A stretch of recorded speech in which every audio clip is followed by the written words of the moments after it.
Hello बच्चों, क्या हाल चाल, कैसे हो आप सब। Welcome to three steps academy. आज हम डिस्कशन करने वाले हैं double differentiation and applications of differentiation. आज हमारे पास देखो, मैं आपको बताने वाला हूं कि फिजिक्स के अंदर हमारे पास डिफरेंशिएशन नाम का कोई अलग से चैप्टर नहीं होता। हमारे पास तो इसके एप्लीकेशन ही होते हैं। तो application is most important for us. तो यहां पर हम बात करने वाले हैं आज इसके डिफरेंशिएशन के एप्लीकेशंस और डबल डिफरेंशिएशन के बारे में। और एप्लीकेशंस भी, जो बेसिक एप्लीकेशन है या एप्लीकेशन को काम में कैसे लेते हैं, वो हम आज डिस्कशन करेंगे। और सबसे इंपॉर्टेंट आज का टॉपिक होगा मैक्सिमा एंड मिनिमा। क्योंकि कोई भी आपके पास कोई फॉर्मूला निकल के आता है, कोई क्वांटिटी आपके पास, इलेक्ट्रिक फील्ड है, मैग्नेटिक फील्ड है, या कोई स्पीड है, वेलोसिटी है, एक्सेलरेशन है, फोर्स है, मोमेंटम है, जर्क है, इंपल्स है, ये सारी जितने भी क्वांटिटी, इनका किसी ना किसी पॉइंट पर कहीं ना कहीं पर इसकी मैक्सिमम वैल्यू होती है, कहीं ना कहीं पर इसकी मिनिमम वैल्यू होती है। तो ये सब फाइंड आउट करने के लिए हमें प्रॉपर्टी पता होनी चाहिए, minima and maxima of any function. तो वो हम किसकी हेल्प से फाइंड आउट करते हैं? डिफरेंशिएशन की हेल्प से हम वहां पर फाइंड आउट कर सकते हैं। इसलिए आज का जो टॉपिक है वो मिनिमा और मैक्सिमा भी होगा। तो हमारे पास देखो, टॉपिक जो चल रहा है वो क्या, डिफरेंशिएशन चल ही रहा है। और आज हम इसके एप्लीकेशन और डबल डिफरेंशिएशन करने वाले हैं। इस बात का आपको ध्यान में रखना है। बिना कोई टाइम वेस्ट किए हम अपने टॉपिक पर चलते हैं। क्या हमें आज स्टडी करना है वो आपको ऑलरेडी पहले से पता है। तो देखो क्या है अपने पास आज, डबल डिफरेंशिएशन। तो डबल डिफरेंशिएशन होता क्या है, पहले मैं इसके बारे में आपसे बात कर लेता हूं। देखो, आपके पास एक जनरली क्या होता है, सबसे पहले होता है एक फंक्शन। ठीक है, फंक्शन क्या होता है, y equals to f x. ये आपको रिप्रेजेंट करने का तरीका है। ये कुछ भी हो सकता है, जैसे सिंपलेस्ट जो आपका एक एल्जेब्रिक फंक्शन हो गया, x square plus x plus one, ये एक एल्जेब्रिक पॉलिनोमियल फंक्शन हो गया ना एक तरीके का। फिर आपके पास हो गया कोई, मान लो साइन एक्स। अब इसकी वैल्यू कुछ भी हो सकती है, लॉग एक्स हो सकती है, ए टू द पावर एक्स हो सकती है, ई टू द पावर एक्स हो सकती है। कुछ भी, किसी भी टाइप का ये आपके पास एक फंक्शन हो सकता है जो आपके सामने गिवन है। अब आप इसका क्या करते हो, जब डिफरेंशिएशन करते हो तो आप इसको लिख सकते हो y डैश। किसी भी फंक्शन को लिखते हैं y equals to f x. जब उसका हम डिफरेंशिएशन कर देते हैं तो हम इसको चेंज करके थोड़ा लिख सकते हैं कि भाई इसका डिफरेंशिएशन किया हुआ है। ये पता करने के लिए, बताने के लिए, रिप्रेजेंट करने के लिए हम इसको सिंपली y डैश कर देते हैं। कुछ भी नहीं जरूरत हमें और चेंज करने की। फिर इसका फॉर्मूला क्या आ जाता है, इसको हम और भी अच्छे से लिख सकते हैं। जब y डैश है तो f को भी हम डैश लगा के लिख सकते हैं, क्योंकि ये भी तो फंक्शन ही है। तो ये फाइंड आउट कैसे करते हैं, ये फाइंड आउट करते हैं dy, ये हम फाइंड आउट करते हैं d ओवर dx और y। या फिर आप सिंपली इसको dy ओवर dx लिखते हो कि नहीं, बिल्कुल ही आसान है। तो ये क्या हो गया, ये आपके पास हो गया डिफरेंशिएशन। या आपके पास सिंगल डिफरेंशिएशन या सिर्फ एक डिफरेंशिएशन हो गया। इसको एक बार और डिफरेंशिएशन करना ही डबल डिफरेंशिएशन, और कुछ भी नहीं है। ठीक है, इसका आप एक बार और डिफरेंशिएशन कर दोगे ना, तो कैसे, डिफरेंशिएशन करने का सिंबल आपके पास ये होता है।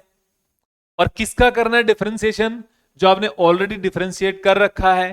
तो आपने यहां पर एक बार इस dy ओवर dx का एक बार और डिफरेंशिएशन कर दिया है, तो आपको मिल गया अब डबल डिफरेंशिएशन। सिंपल सी बात इतनी है।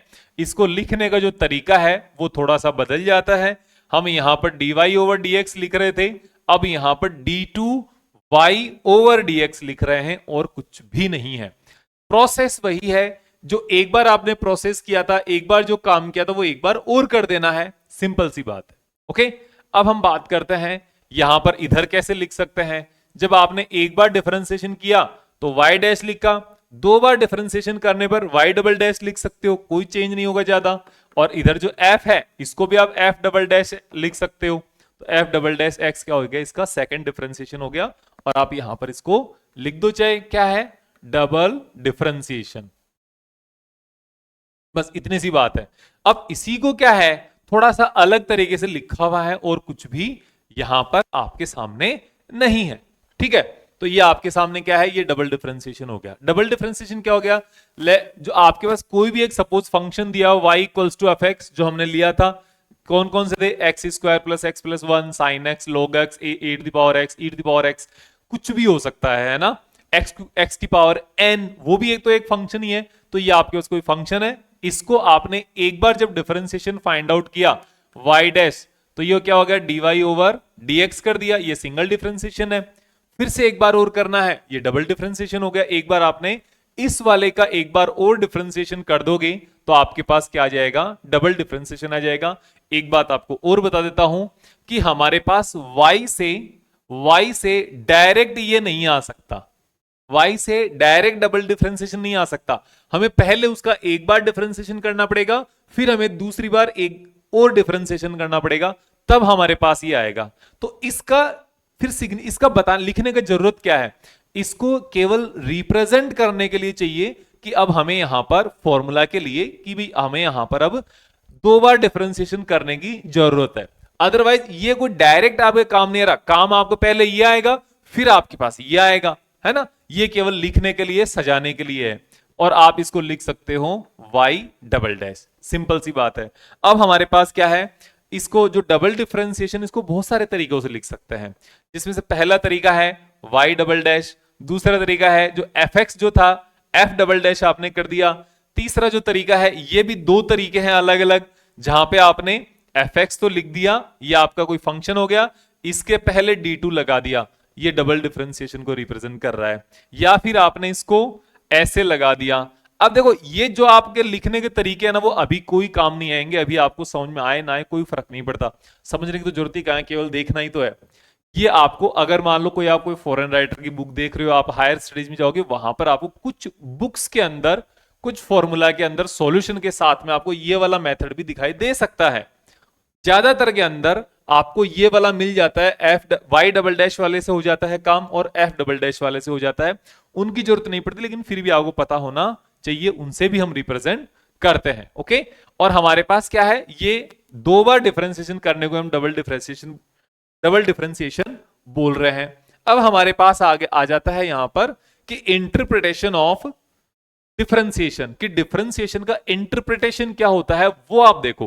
पहले हम डिफरेंशिएशन की बात करेंगे और हमारे पास मेन डबल डिफरेंशिएशन के बारे में बात करना है। y इक्वल्स टू क्या था, एक फंक्शन था, कोई भी हो सकता है function, x square plus x plus one, log x हो सकता है, अभी बात कर रहे थे हम, ओके, sin x हो सकता है। जब आपके पास कोई एक फंक्शन है तो इस फंक्शन का कोई ग्राफ भी हो सकता है। ये कोई ग्राफ हो सकता है कि नहीं हो सकता, बिल्कुल हो सकता है। जो आपने मान लो कोई भी आपने ग्राफ लिया है, इस ग्राफ का किसी भी पॉइंट के ऊपर स्लोप अगर आपको फाइंड आउट करना है तो क्या होगा, आपको अगर स्लोप फाइंड आउट करना है तो क्या करोगे, आप करोगे y डैश फाइंड आउट करोगे और वो होगा dy ओवर dx, यही तो होगा। आपके फंक्शन क्या है, y है, y equals to fx। Okay, इस फंक्शन का कोई ना कोई ग्राफ होगा, यहां बिल्कुल होगा। उस ग्राफ का आप अगर एक बार डिफरेंशिएशन कर देते हो तो आपको स्लोप मिल जाता है, मिल जाता है कि नहीं, बिल्कुल। तो आपको जो स्लोप मिला है, ये स्लोप है क्या चीज एक्चुअल में, ये है rate of change of y with respect to x। हुआ कि नहीं हुआ, किसकी चेंज है, rate of change of y है, दिस इज मोर इंपॉर्टेंट। जो y है ना वो इंपॉर्टेंट है और x भी इंपॉर्टेंट, क्योंकि y में होने वाला चेंज किसके साथ साथ, x के साथ साथ। समझ में आ गया, ये हो गया आपके पास किसका, सिंगल डिफरेंशिएशन का मीनिंग। लेकिन अगर हम डबल डिफरेंशिएशन की बात करें तो वो क्या है, डबल डिफरेंशिएशन का मतलब है कि आपके पास अब जो नया फंक्शन आया है ना y डैश, इसका एक बार और डिफरेंशिएशन कर रहे हो, तो इसका मतलब हो गया d ओवर dx, और यहां पर डिफरेंशिएशन किसका, y डैश का कर रहे हो। y डैश कैसे लिख सकते हो आप, y डैश लिख सकते हो dy ओवर dx होता है, इसको आप ऐसे भी लिख सकते हो। ये तो लिखने के तरीके हो गए अलग अलग, आप ऐसे भी लिख सकते, किसी भी तरीके से लिखो एक ही बात है। लेकिन इसका मतलब क्या है, इसका मतलब हो गया कि भाई आपने इस y का डिफरेंशिएशन करने पर जो y डैश मिला था, ये भी तो कोई एक नया फंक्शन होगा। जैसे अगर मैं इनका एग्जांपल लूं तो इनके लिए y डैश कितना होगा, इसके लिए y डैश होगा पहले वाले के लिए 2x प्लस फिर x का होगा 1, ये हो जाएगा। दूसरे वाले के लिए log x वाले के लिए क्या होगा फंक्शन, इसका y dash is equals to हो जाएगा 1 अपॉन x। sin x वाले के लिए y डैश की वैल्यू क्या हो जाएगी, इसके लिए हो जाएगा cos x। तो ये भी तो फंक्शन ही है, इनका भी तो कोई ग्राफ आ सकता है। मान लो ये भी तो फंक्शन ही है, इनका भी तो ग्राफ आ सकता है। मान लिया जो इनका ग्राफ है वो आपके सामने ऐसे आ गया, सपोज एक बार के लिए मैं बता रहा हूं, तो इस ग्राफ इसमें भी तो चेंज हो रहा है y डैश में भी, x के साथ साथ यहां पे x के साथ साथ y में चेंज हो रहा है, यहां पे x के साथ साथ किसमें y डैश में चेंज हो रहा है। तो y डैश में होने वाले चेंजेस को फाइंड आउट करने के लिए हम क्या करते हैं, डबल डिफरेंशिएशन करते हैं। y डैश में होने वाले चेंजेस, इसका मतलब क्या हुआ, this is the slope of y dash. जो नया फंक्शन निकल के आया है ना डिफरेंशिएशन के बाद में, उसका जो स्लोप होगा वो सेकंड डिफरेंशिएशन से आएगा। या फिर आप क्या कह सकते हो, this is the rate of change of y dash with respect to x, कि जो आपके पास डिफरेंशिएशन करने के बाद में जो फंक्शन आया है उसका जो रेट ऑफ चेंज है वो आपको सेकेंड टाइम डिफरेंशिएशन करने से मिलता है। ओके, तो ये आपके पास यहां पर इसका इंटरप्रिटेशन है कि जो आपने डबल डिफरेंशिएशन उसका मतलब क्या है। तो आप यहां पर देख सकते हो कि y equals to f x is a curve, कोई भी ग्राफ होगा जहां पे y डैश या जो f डैश आता है dy ओवर dx आता है, this is the slope of the curve, ये उस कर्व का स्लोप है, और rate of change of y ये भी है। तो फिर डबल डिफरेंशिएशन क्या होगा, y डबल डैश या f double dash d2y over dx square is a slope of curve y dash, ये y डैश का स्लोप है, दूसरे वाला जो ग्राफ है उसका स्लोप है, और rate of change of function y dash है, जो आपका नया वाला फंक्शन बना है डिफरेंशिएशन करने के बाद में जो फंक्शन बना है ये उसका चेंज है। ओके, तो ये आपका ये उसका रेट ऑफ चेंज को रिप्रेजेंट करता है। सिंपल सी इतनी सी बात, तो कोई बहुत ज्यादा इसमें है नहीं दांव पेच। अब यहां पर हमारे पास एक इसका एप्लीकेशन जैसा क्वेश्चन है, तो क्या कह रहा है देखो, अभी आपके पास एक एप्लीकेशन का क्वेश्चन आ जाएगा directly. Position of a particle is given by equation s equals to f t. s क्या है, s उसकी पोजीशन को रिप्रेजेंट कर रहा है। जब पोजीशन चेंज होती है तो क्या हो जाता है, वही s वही बन जाता है आपके लिए डिस्प्लेसमेंट। पोजीशन का चेंज होने तो डिस्प्लेसमेंट होता है, तो s is equals to f t. F t क्यों, आपने तो अभी तक y equals to f x study किया था, आपने तो यही किया था, अब ये नया बदल के आ गया। इसका मतलब था जो एफ एक्स फंक्शन है इसको y के बराबर, y इक्वल्स टू कोई एफ एक्स फंक्शन है जो x के साथ साथ चेंज हो रहा है। यहां पे क्या है कि s एक पोजीशन है जो टाइम के साथ साथ चेंज होती है। मैं यहां पे खड़ा हूं, जैसे जैसे टाइम आगे बढ़ेगा मेरी पोजीशन चेंज होती जाएगी, मैं कभी इधर आ जाऊंगा, कभी इधर आ जाऊंगा, कभी इधर आ जाऊंगा, कभी दूर चले जाऊंगा, कभी लेक्चर खत्म हो जाएगा तो बाहर चला जाऊंगा, ऐसे ही तो होगा ना। तो मेरी जो पोजीशन वो टाइम पे डिपेंड करती है, तो इसलिए ये जो टाइम डिपेंडेंट पोजीशन हो गई क्या, t3 minus 6t square plus 9t, ये सिंपल हो गया। अब है where t is measured in seconds and s in metres, ये थोड़ा मिस हो गया होगा, तो s in metres, find the acceleration at time t, what is the acceleration at t equals to 4। इसने क्या कहा, दो चीजें कही है, find the acceleration at t, t के ऊपर आपको एक्सेलरेशन फाइंड आउट करना है, और what is the acceleration at t equals to 4। एक स्पेसिफिक टाइम पर भी आपको एक्सेलरेशन फाइंड आउट करना है। तो एक्सेलरेशन क्या होता है वो मैं आपको बता देता हूं। पहले देखो, आपने अभी तक जो स्टडी किया है उसके अकॉर्डिंग आपने सिंगल डिफरेंशिएशन और डबल डिफरेंशिएशन डिस्कस कर लिया। ओके, तो अब हमारे पास यहां पर क्या है, जो एप्लीकेशन में आता है डिफरेंशिएशन, तो आप यहां पर जब देखोगे तो differentiation as a rate of change, की रेट ऑफ चेंज में हम कहां काम में आता है?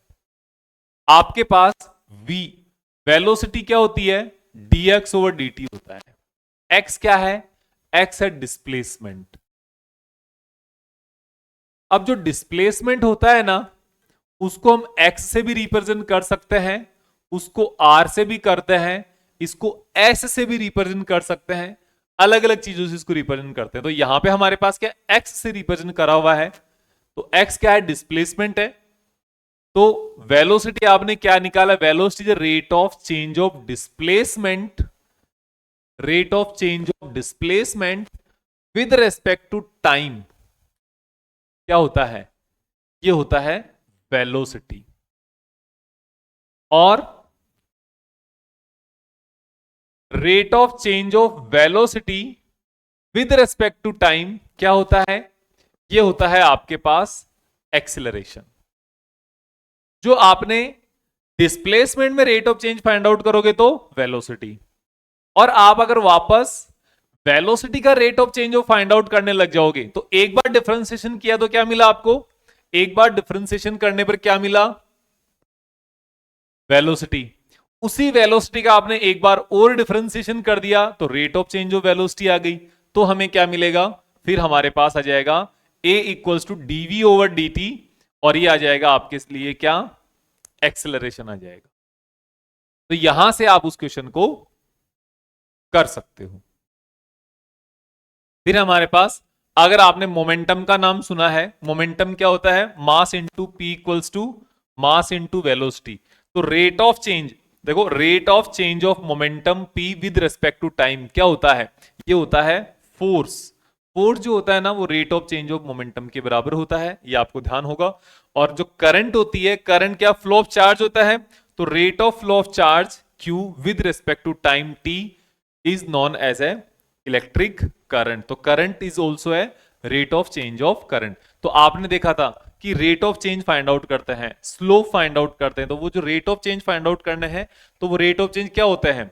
डिस्प्लेसमेंट में rate of change find out कर लोगे तो वेलोसिटी मिल जाएगा, वेलोसिटी में rate of change find out कर लोगे तो एक्सेलरेशन मिल जाएगा, मोमेंटम में rate of change find out कर लोगे फोर्स मिल जाएगा, फ्लो ऑफ चार्ज का जो rate of change find out कर लोगे तो करंट मिल जाएगा। Flow of charge he current की वैल्यू नहीं होती, वो करंट फ्लो होती है। लेकिन अगर मैग्नीट्यूड फाइंड आउट करना है इलेक्ट्रिक करंट का, तो आपको rate of flow of charge calculate करना पड़ेगा, तो आपके सामने इलेक्ट्रिक करंट आ जाएगी। सिंपल सी बात है। अब आप इनको यहां से देख सकते हो अच्छे से। तो देखो यहां पर क्या है हमारे पास, यहां पे जब आप देखोगे तो आपको डिस्प्लेसमेंट दिया हुआ है, पूछा क्या है? एक्सेलरेशन। तो पहले आपको क्या कैलकुलेट करनी पड़ेगी? वेलोसिटी। तो वेलोसिटी क्या होता है? Velocity is equals to d over d t. अब यहां पे डिस्प्लेसमेंट आएगा, किसका डिफरेंशिएशन करना है? डिस्प्लेसमेंट का करना है। तो डी ओवर डी टी ये हो जाएगा आपके पास T cube minus 6t square plus 9t। तो इसका डिफरेंशिएशन करने पर क्या निकल के आएगा?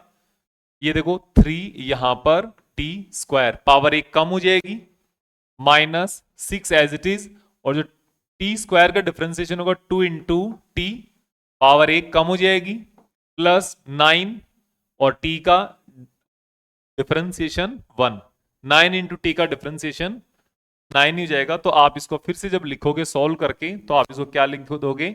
ये आपके पास वेलोसिटी आ गई। तो v is equals to 3t square minus 12t plus 9। Simple. अब आपको क्या? Rate of change of velocity find out कर दो, आपको एक्सेलरेशन मिल जाएगा। तो अब आपके सामने है acceleration a is equals to क्या होता है? dv over dt। तो d ओवर dt, हमेशा dy ओवर dx ही थोड़ी पीछे पड़े रहेंगे, जो काम आएगा वो लेंगे। तो y की जगह हमारे पास v हो गया, x की जगह t हो गया, ऊपर y की जगह s था, x की जगह t था, हो गया सिंपल। तो v इक्वल्स टू क्या आ जाएगा? 3t square minus 12t plus 9। इसका डिफरेंशिएशन कर दो। अब इसका जब डिफरेंशिएशन करोगे तो आपको क्या मिलेगा? 3 तो एज इट इज, अब टी स्क्वायर का डिफरेंशिएशन, 3t स्क्वायर का डिफरेंशिएशन करोगे तो 2 into t to the power 1, जो पावर है वो मल्टीप्लाई में आ जाती है और टी की पावर 1 कम हो जाती है, सिंपल सी बात है। -12 इंटू, अब टी का डिफरेंशिएशन 1 होता है और ये 9 अकेला कांस्टेंट है, तो कांस्टेंट का डिफरेंशिएशन 0, सिंपल। अब आप इसको सोल्व कर दो तो 6t -12, ये आपके पास क्या आ गया, एक्सेलरेशन का एक्सप्रेशन आ गया, फॉर्मूला आ गया कि एक्सेलरेशन ऐसे चलेगा ये। तो ये क्या हो गया, एट टी हो गया, एट टी। लेकिन इसने एक और क्वेश्चन दे रखा है एट टी इक्वल्स टू 4, तो अब आपको पास at T equals to 4 second पर आंसर फाइंड आउट करना है ना। Acceleration at T equals to 4 second पे फाइंड आउट करने का मतलब क्या हो गया कि टी की वैल्यू आप 4 रख दो, सिंपल सी बात यह है। तो आपके सामने a equals to 6 into 4 plus, plus नहीं माइनस है 12, 6 इंटू, क्योंकि 6 इंटू टी है तो टी का वैल्यू 4 सेकेंड है, तो 6 इंटू 4 -12, तो 24 -12 इक्वल्स टू 12 मीटर पर सेकेंड स्क्वायर, ये इसकी यूनिट हो जाएगी। ठीक है, इनके बारे में डिस्कशन करेंगे जैसे जैसे हम आगे बढ़ेंगे, तो बहुत सारे डिस्कशन आएगा इन सबका। फिर है हमारे पास आगे एक और फंक्शन गिवन है, इसका भी आपको देखो, हमने यहां पे क्या किया, हमने यहां पर डबल डिफरेंशिएशन कर दिया, लेकिन पता भी चला गया, नहीं पता चला, क्योंकि एक बार हमने यहां पर डिस्प्लेसमेंट का डिफरेंशिएशन किया तो वेलोसिटी आ गई, फिर वेलोसिटी का दोबारा फिर से डिफरेंशिएशन किया तो एक्सेलरेशन आ गया। ठीक है, हमें पता ही नहीं चला, हमारा प्रोसेस तो वही है, ठीक वही प्रोसेस इसके लिए है, क्या है, find d2y over dx square if y equals to x cos x। ये बहुत इंपॉर्टेंट है। x क्या है, x इंटू कॉस एक्स, ऐसे है ये, x इंटू कॉस एक्स, एक ये फंक्शन u हो गया, ये फंक्शन v हो गया। अब u इंटू वी से इसको सॉल्व करना पड़ेगा, ध्यान रखना इस बात का। तो u इंटू वी का फॉर्मूला लिख लो पहले, क्या होता है, ये होता है u v dash plus v u dash, एक को रखो दूसरे का डिफरेंशिएशन, दूसरे को रखो पहले का डिफरेंशिएशन, आगे पीछे भी कर सकते हो, कैसे भी, किसी को भी आप पहले रख सकते हो, कोई फर्क नहीं, क्योंकि प्लस का साइन है बीच में, तो आपको सामने ही आ जाएगा।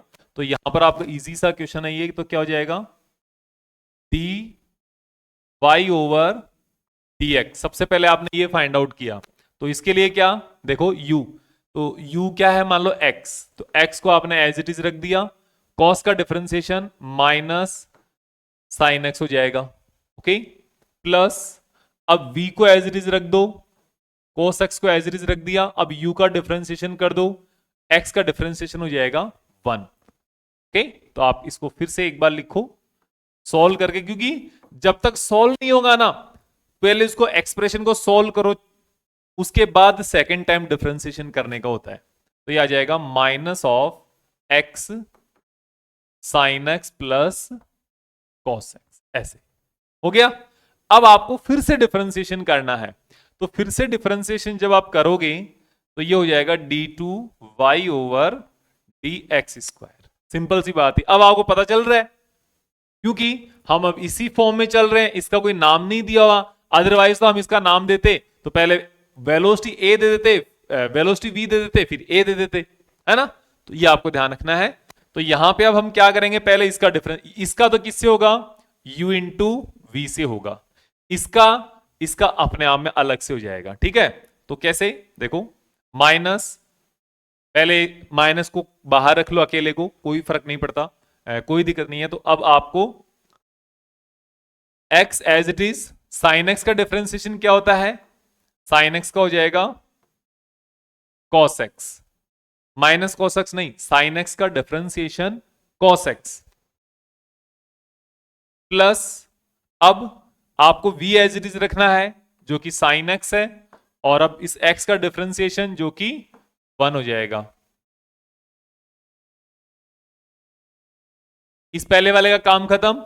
अब जो बच गया आप उसका डिफरेंशिएशन कर दो, प्लस cos x का डिफरेंशिएशन क्या होता है, माइनस साइन x होता है। ठीक है, अब सोल्व करके देखो, सोल्व करोगे तो आपके सामने क्या आएगा, ये आएगा माइनस एक्स कॉस एक्स, ये माइनस यहां पे आएगा, माइनस साइन एक्स, ये माइनस है यहां पे साइन एक्स, तो ये क्या हो जाएगा minus x cos x minus 2 sine x, -2 sine. अब नेगेटिव पूरे में से भी कॉमन ले सकते हो, नहीं चाहो तो एज इट इज छोड़ सकते हो, कोई फर्क नहीं पड़ता। ठीक है, तो इस तरीके से यहां पर आप जो डिफरेंशिएशन है डबल डिफरेंशिएशन कर सकते हो। ओके, इसके बाद हमारे पास है मैक्सिमा एंड मिनिमा। अब मैक्सिमा का मतलब क्या हो गया, मैक्सिमम वैल्यू, मतलब है मैक्सिमम वैल्यू ऑफ फंक्शन, और मिनिमा का मतलब हो जाएगा मिनिमम वैल्यू ऑफ फंक्शन। इतना सा आप ध्यान रखो। फंक्शन कैसे, जैसे आपने कोई भी y equals to f x ले रखा है, अब ये कुछ भी हो सकता है, इसका फॉर्मूला जो गिवन होगा आपके पास उस तरीके से होगा। जैसे हम बात करते हैं sine x cos x log x x square x cube minus x square plus x, कुछ भी हो सकता है। ये जितने भी आपने देखे हैं ये सारे के सारे क्या है, फंक्शन है। ये सब के सब फंक्शन, तो इन फंक्शन का आप क्या प्लॉट कर सकते हो, ग्राफ भी प्लॉट कर सकते हो। इन फंक्शन की अलग अलग टाइप की वैल्यूज निकल के आती है। उन वैल्यूज को जब आप देखते हो वहां पर, तो उन वैल्यूज के लिए कुछ वैल्यूज होगी जो मिनिमम होगी, और कोई वैल्यू होगी जो उसकी मैक्सिमम होगी। कहां पर तो उसकी वैल्यू मैक्सिमम जाएगी और कहीं पर उसकी वैल्यू मिनिमम जाएगी। ओके, जैसे मान लो आप जो ग्राफ प्लॉट कर रहे हो, वो ग्राफ इस तरीके से भी तो आ सकता है। इस तरीके से आपने कोई ग्राफ देखा, तो यहां पे आपको डायरेक्ट सीधा सा पता है कि ये वाली जो वैल्यू है ये मैक्सिमम वैल्यू है। इस मैक्सिमम वैल्यू को आपने क्या बोल दिया, मैक्सिमा बोल दिया। और जबकि ये वाली वैल्यू होगी इसको क्या बोलोगे आप, इसको आप मिनिमा बोलोगे। इन पॉइंट्स को फाइंड आउट करना ही हमारे पास मिनिमा और मैक्सिमा है। और ये वैल्यू यहां पे दो चीजें फाइंड आउट कर सकते हैं हम। क्या, पहली चीज ये फाइंड आउट कर सकते हैं कि किस लोकेशन पर, किस पॉइंट पर, किस जगह पर ये मिनिमा या मैक्सिमा एग्जिस्ट कर रहा है, जो कि हमारे पास क्या है, एक्स की वैल्यूज है ना। अगर मान लो आपने ये देख लिया एक्स इक्वल्स टू पर इसकी वैल्यू मैक्सिमम है, एक्स इक्वल्स टू 6 पर इसकी वैल्यू मिनिमम है, तो ये लोकेशन हो गई। एक तो ये हो गया जहां पर एक्स की वैल्यू होती है, और ये मिनिमम कितनी वैल्यू है, क्योंकि y की वैल्यू कितनी है ये यहां पे मैक्सिमम वैल्यू, तो ये आपके पास क्या हो जाएगा, y की वैल्यू भी हम यहां पे फाइंड आउट कर सकते हैं। तो हम यहां पर दो चीजें फाइंड आउट कर चुके हों, कर पाएंगे। एक तो उसकी मैक्सिमम वैल्यू, एक उसकी मैक्सिमम वैल्यू की लोकेशन, पॉइंट जहां पे मैक्सिमम वैल्यू है, एक तो ये।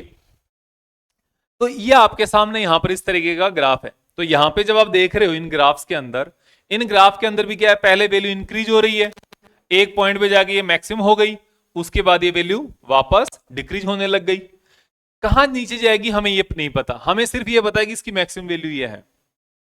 इस वाले ग्राफ में देखेंगे पहले ये वैल्यू डाउन जा रही है, नीचे जा रही है, डिक्रीज हो रही है, फिर इसके बाद ये वैल्यू कंटिन्यूअसली फिर उसके बाद ये यहां पर मिनिमम वैल्यू आ गई, और इस पॉइंट के बाद ये और इसकी वैल्यू डाउन नहीं जा सकती, और तो ये वापस यहां पर ऊपर आ गया ये वैल्यू। तो इस तरीके का ये वाले जो पॉइंट्स है इनको फाइंड आउट करना ही हमारे पास क्या है, मिनिमा और मैक्सिमा के केस में है।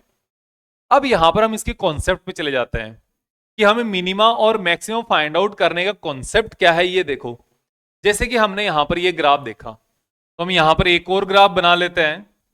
ये आपके पास एक हम कोई ग्राफ ले लिया, मान लो आपके पास कोई एक फंक्शन है जिसकी वैल्यू ऐसे लगातार कंटिन्यूअसली पहले इंक्रीज हो रही है और फिर डिक्रीज हो रही है, और डिक्रीज हो गया यहां पे ये मिनिमम बन रहा है। ओके, तो इस वाले ग्राफ में हमारे पास देखो सबसे पहले क्या है, स्टार्टिंग में आप देखो इस जगह पे, यहां पर ये ऐसे बना हुआ है। इस जगह पे आप इस ग्राफ को देख रहे हो, तो ग्राफ को देखने पर आपको पता चलेगा यहां से, शुरुआत से यहां पर इसमें आपको ये दिखाई तो ये दे रहा है कि ये मैक्सिमा हो जाएगा यहां पे, और यहां पे इसका मिनिमा हो जाएगा। लेकिन इसको फाइंड आउट कैसे करेंगे, इसके लिए हमारे पास एक तरीका है कि जैसे इसका स्लोप के बारे में सोचो आप, इस पॉइंट पर अगर आपको स्लोप फाइंड आउट करना हो तो आप कैसे फाइंड आउट करोगे। इसका स्लोप फाइंड आउट करने के लिए यहां पर आप टेंजेंट ड्रॉ करोगे, यहां पे अगर स्लोप फाइंड आउट करना हो आपको तो आप ये टेंजेंट ड्रॉ करोगे, और ये जो टेंजेंट है, ये टेंजेंट का जो स्लोप है इस एक्स एक्सिस के साथ, ये वाला एंगल ही तो होगा ना स्लोप, ये वाला एंगल होगा। और जब आप देख रहे हो ये जो स्लोप है इसका यहां से कंपेरिजन में यहां पे कम हो गया, यहां पे देखो तो यहां पे इसका स्लोप और कम हो गया, तो ठीक इसके इस पीक पॉइंट पर इसकी अगर आपको टेंजेंट प्लॉट करनी है, ड्रॉ करनी है, तो कैसे करोगे? इसकी टेंजेंट आप जब ड्रॉ करोगे तो ये टेंजेंट इस तरीके से आएगी, और ये टेंजेंट कंप्लीटली इस एक्स एक्सिस के साथ क्या है? पैरेलल है। तो इसके साथ पैरेलल है तो इसका थीटा कितना हो गया? Theta equals to 0। तो टेन थीटा भी कितना हो गया? ये भी 0 हो गया। और टेन थीटा ही क्या होता है? यही इसका स्लोप होता है। मतलब इस पॉइंट पर इसका स्लोप कितना हो गया? इस कर्व का स्लोप हो गया 0, इसके इस वाले पॉइंट पर। हम दूसरे पॉइंट की बात करें, अब इसके आगे अगर आप देखोगे तो इसका स्लोप ये हो जाएगा। अब जो स्लोप है वो इस एक्स एक्सिस के साथ ये एंगल बनाएगा। यहां पे अगर आप देखोगे तो एंगल ये है, इसका एंगल देखोगे तो एंगल ये है, इसका एंगल देखोगे तो 0 है। अब ये एंगल नेगेटिव में आ गया, एंगल तो ग्रेटर देन 90 डिग्री आ गया, लेकिन टेन थीटा की वैल्यू यहां पे क्या आ जाएगी? यहां पे इसका स्लोप हो जाएगा नेगेटिव, यहां पे पॉजिटिव है, यहां पे नेगेटिव हो गया स्लोप।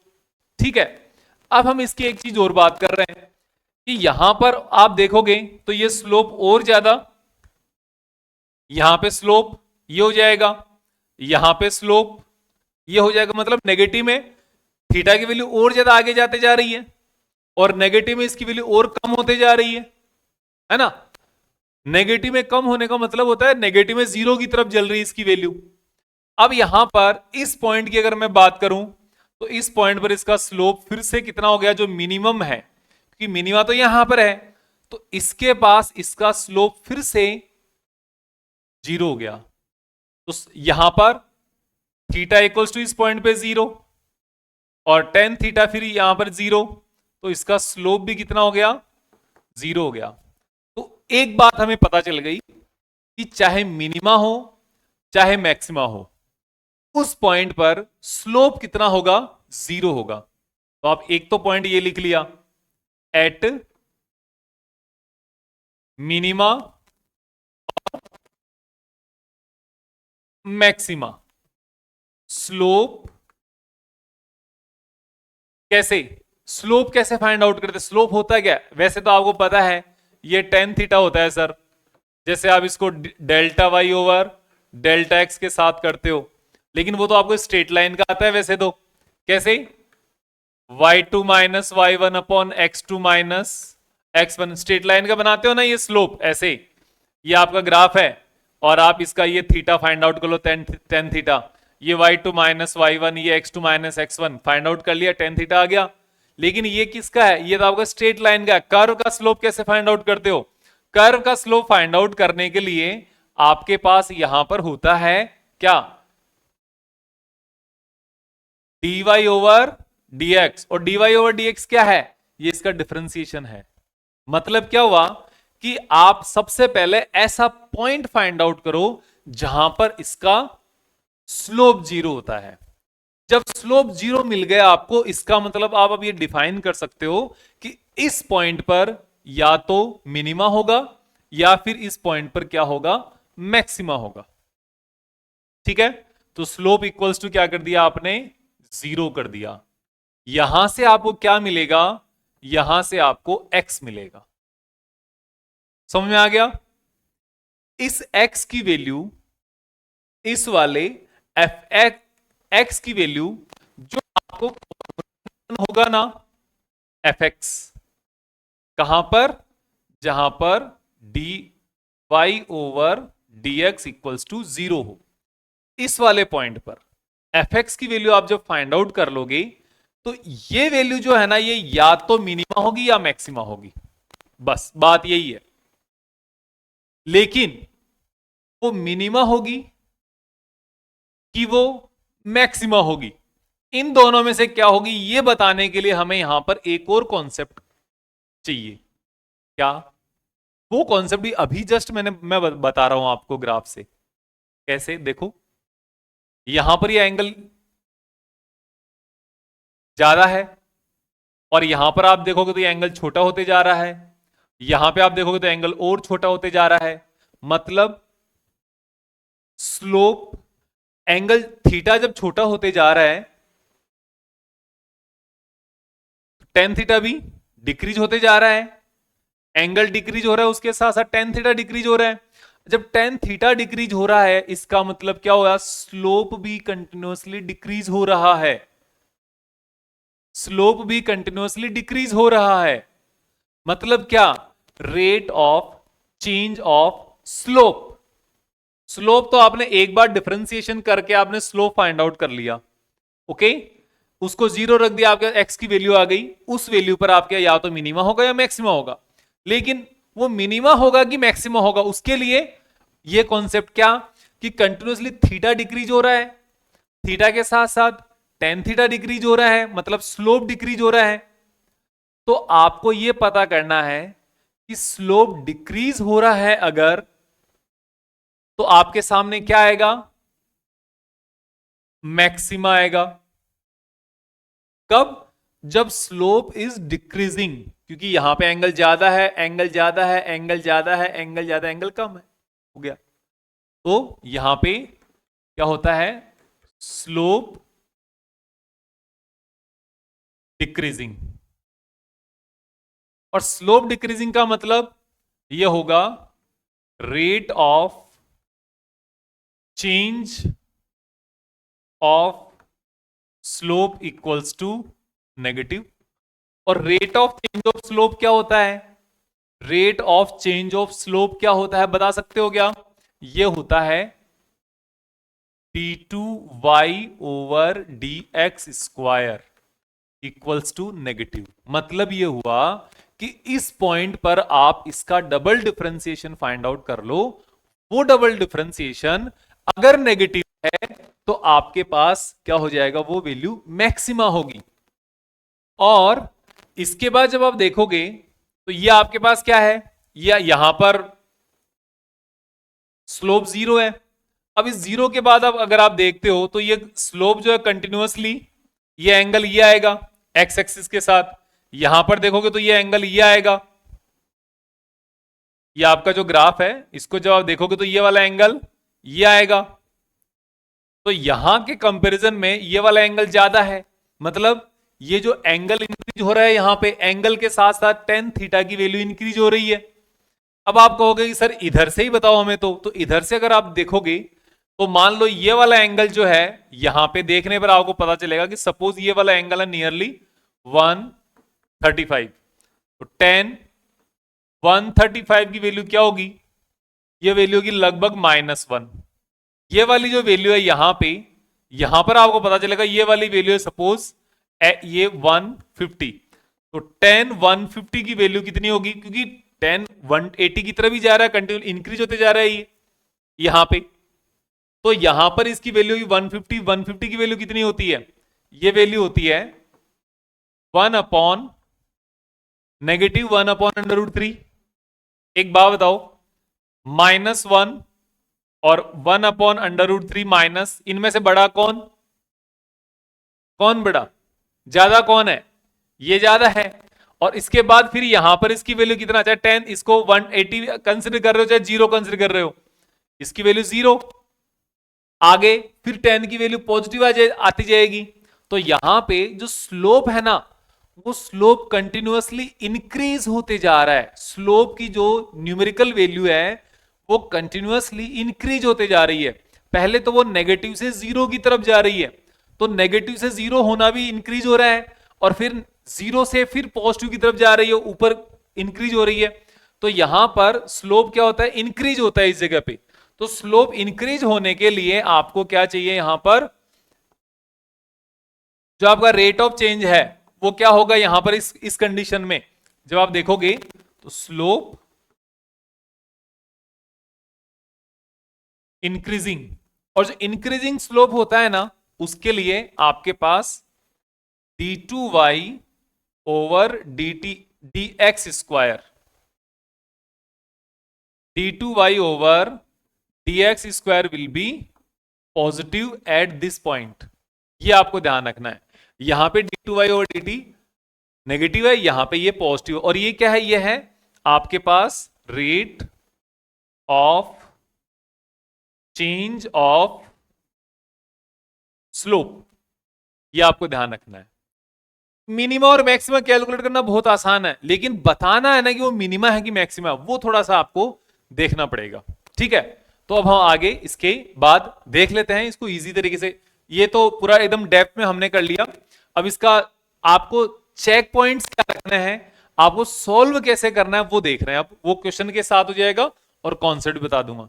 देखो यहां पे सबसे पहले क्या करना है, कंडीशन फॉर मैक्सिमा। जैसे यहां से देख रहे हो, यहां से इंक्रीज होते होते ये जो स्लोप है यहां से ज्यादा है, यहां पे स्लोप डिक्रीज होते होते पैरेलल हो गया, स्लोप डिक्रीज हो रहा है, और यहां पे स्लोप हो गया 0। तो इसलिए हमारे पास सबसे पहली कंडीशन है, फर्स्ट जो डिफरेंशिएशन है, पहली एक बार जब डिफरेंशिएशन करोगे dy ओवर dx, इसकी वैल्यू 0 आनी चाहिए।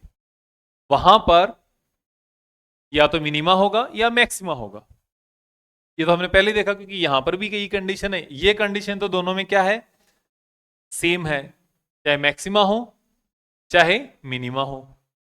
लेकिन मैक्सिमा की कंडीशन के लिए सेकेंड ऑर्डर डिफरेंशिएशन या जो डबल डिफरेंशिएशन है वो कितना आना चाहिए, लेस देन 0 आना चाहिए।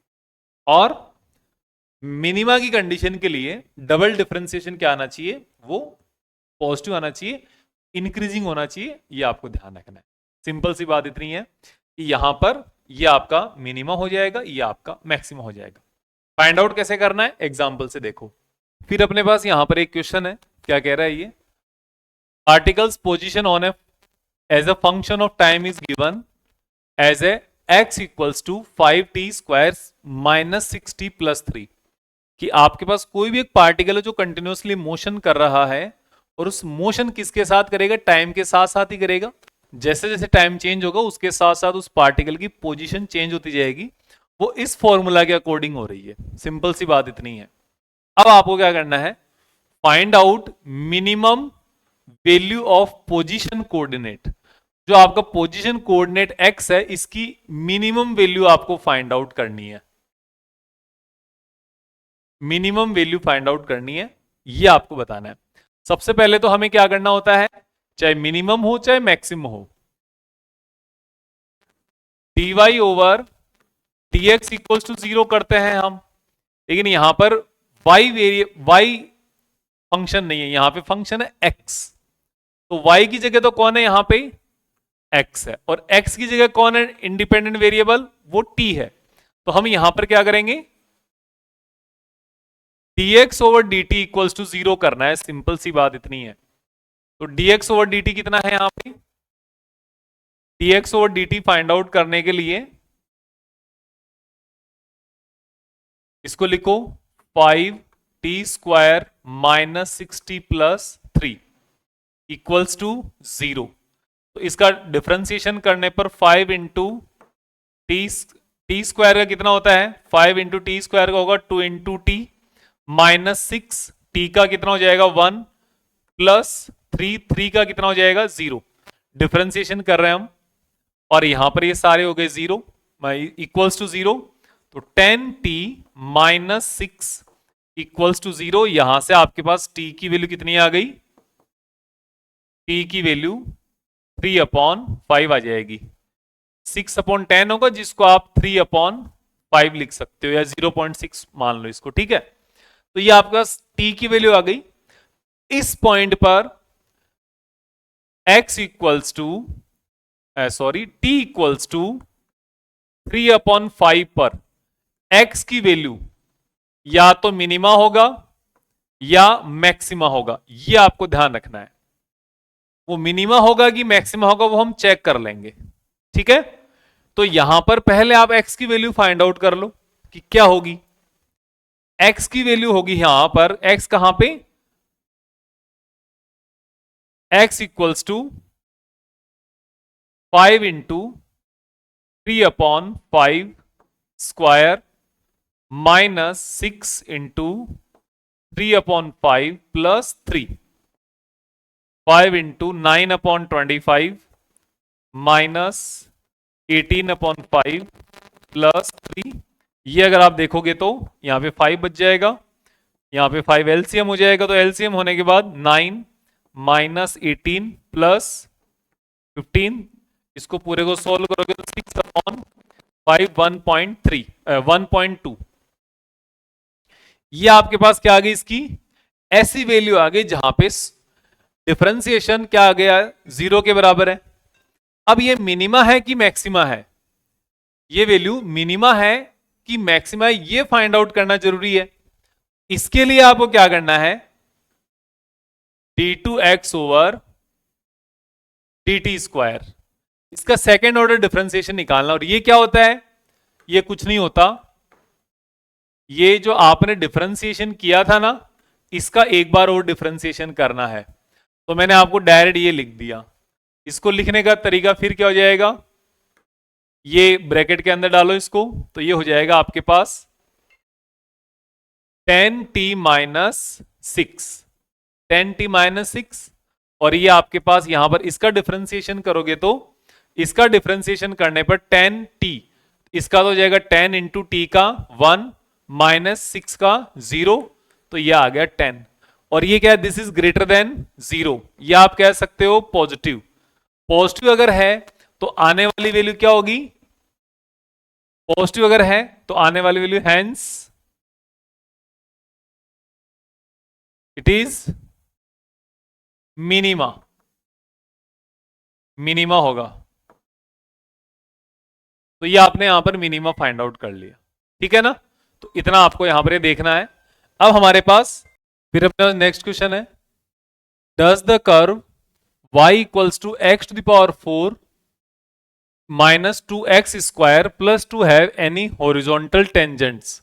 ये कह रहा है कि कोई भी हॉरिजॉन्टल टेंजेंट है क्या। हॉरिजॉन्टल टेंजेंट का मतलब कितना होता है कि मान लो आपके पास कोई भी जो ग्राफ है, अब इसकी एक तो हॉरिजॉन्टल टेंजेंट यहां होगी, एक यहां होगी, तो दोनों पर ही इसका जो dy अपॉन dx है, मतलब कि जो डिफरेंशिएशन है वो कितना आना है, यहां पे 0 आना है। और डिफरेंशिएशन को 0 करके आप x की वैल्यू फाइंड आउट कर लो, उस पॉइंट पर आपका हॉरिजॉन्टल टेंजेंट होगी, वहां पे या तो मिनिमा होगा या मैक्सिमा होगा। लेकिन आपको मिनिमा और मैक्सिमा फाइंड आउट नहीं करना है, आपको सिर्फ और सिर्फ यहां पर ये हॉरिजॉन्टल टेंजेंट बतानी है कि है कि नहीं है। देखो फिर, ओके, अगर नहीं होगी तो x की कोई भी आपको डिफाइंड वैल्यू नहीं मिलेगी, x की इमेजिनरी वैल्यू मिलेगी। फिर आपको कॉम्प्लेक्स नंबर जिन्हें बोलते हैं वो आपके मैथमेटिक्स में आ जाते हैं, यहां पे जरूरत नहीं पड़ेगी आपको, ठीक है।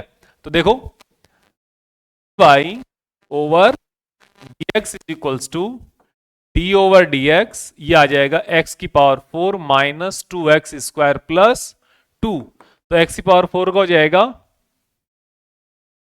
4 इंटू एक्स की पावर 3 माइनस 2 इंटू, अब एक्स स्क्वायर का 2 इंटू एक्स हो जाएगा प्लस ये 0 हो जाएगा। इसको किसके बराबर पुट करना है, 0 के इक्वल करना है, ओके। अब हमारे पास ये हो जाएगा 4 x cube minus 4x equals to 0, तो आपके पास x into x common, 4x तो कॉमन आ जाएगा, और x square minus 1 equals to 0। अब यहां पे क्या आ गया, यहां पे इसकी वैल्यू आ जाएगी x equals to 0, x equals to plus 1 और x इक्वल्स टू माइनस 1। ये तीन जगह ऐसी होगी जहां पर इसकी जो टेंजेंट है वो क्या होगी, हॉरिजॉन्टल होगी। अब आप यहां पे कह दोगे सर यहां तो आपने दो ही बनाई है, तो ये जो ग्राफ है ये इसका नहीं है, ये ऐसे मैंने रैंडम कोई एग्जांपल के साथ ग्राफ बनाया है, ये आपको ध्यान रखना है। अभी हमारे पास आज के लेक्चर में इतना ही है, आप अपने दोस्तों के साथ शेयर करो और अपने खुद बताओ कि आपको लेक्चर कैसे लगे, क्या है आपको लेक्चर में समझ में आ रहा है कि नहीं आ रहा है। और हम ऐसे ही आपकी जो लेक्चर सीरीज है ये जारी रखेंगे और आपको कंटिन्यूअस लेक्चर मिलते रहेंगे। Thank you very much.